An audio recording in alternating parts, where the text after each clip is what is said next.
This is the Luckeep M5 Max electric bike, a moped-style fat tire e-bike that rides like a small motorcycle and pulls like one too.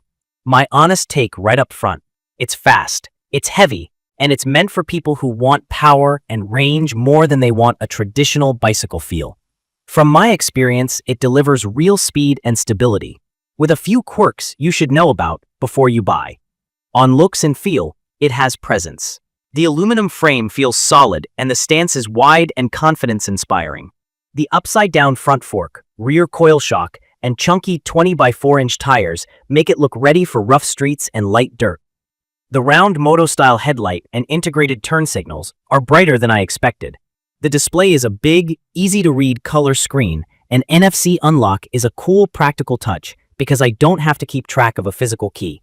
At about 100 pounds, it isn't something I want to carry upstairs, and the geometry is very much moped, not road bike. I'm 5 feet 10, and the reach works for me, but I can see taller riders feeling a bit tucked in. The seat is firmer than a typical cruiser saddle, which matches the performance vibe. Overall, the fit and finish look premium at a glance, and the bike's proportions give it a tougher, moto-forward aesthetic. The ride is all about torque. The 1500-watt motor with a 2000-watt peak hits hard off the line. With the full twist throttle, the response is immediate, almost too immediate at very low speeds. I saw a real 36 to 38 miles per hour on a flat stretch using a GPS app, so the claimed 37.5 miles per hour is believable. It climbs steep streets better than most fat tire e-bikes I've tried, and it holds speed well with my 190-pound weight plus a small backpack. On longer, steeper climbs, I felt the controller back off a bit, which I'm pretty sure is thermal protection doing its job. The hydraulic 180mm brakes are a highlight. They're strong, progressive, and give me a lot of confidence when I'm carrying speed. The suspension tune is on the firm side. It keeps the bike settled and stable at higher speeds, which I prefer over a soft, bouncy feel. Over rough patches and grass, the fat tires and full suspension take the edge off, but it's still more road-focused than trail plush. On the battery side, my unit runs a 20-amp-hour pack, and I treated this like a mixed-use commuter. With throttle-heavy riding and burst to 30+ miles per hour, I got about 30 to 36 miles on a charge. Riding in PAS with a steady pace, around 18 to 22 miles per hour, I got in the ballpark of 50 to 60 miles. With the optional second 20-amp-hour battery, range anxiety pretty much disappears, but there's a catch. There's no automatic battery blender, so I had to manually swap the connector when the first pack ran low.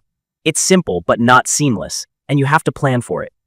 The 3-amp charger did a full top-off in roughly 5 to 6 hours, which is fair for the capacity.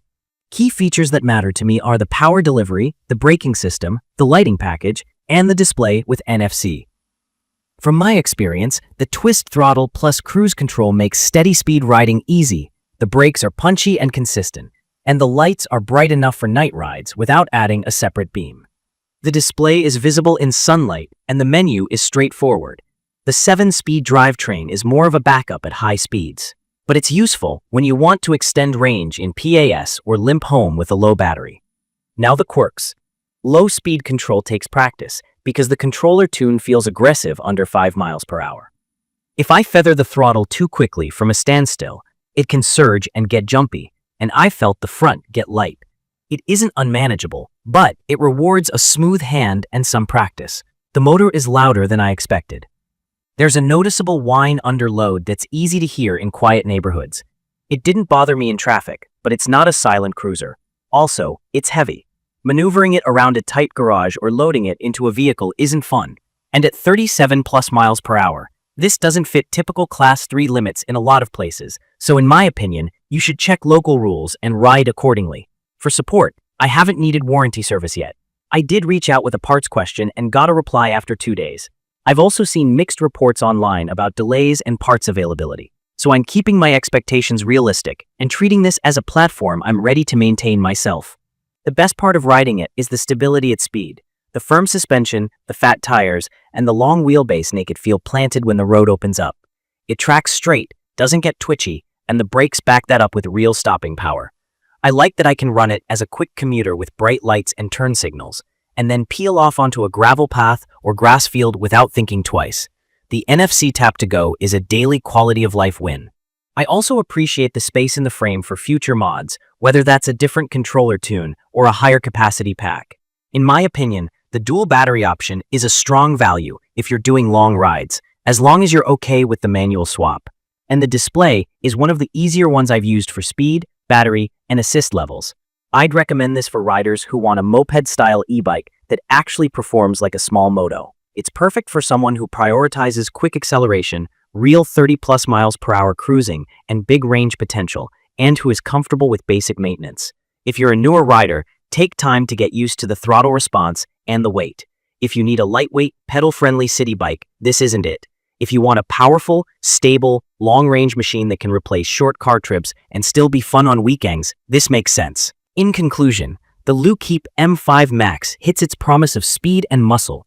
The key features that sold me are the strong hydraulic brakes, the firm and stable suspension, the usable lighting and turn signals, and the big battery range, with the note that the dual setup requires manual switching. From my experience, the trade-offs are the loud motor, the aggressive low-speed tuning, and the overall heft.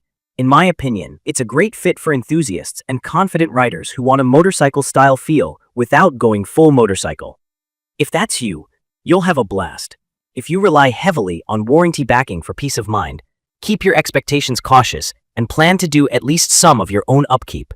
If you found this helpful, hit subscribe, drop your questions or your own experience with the M5 Max in the comments, and I'll try to cover them in a future video. Thank you for watching.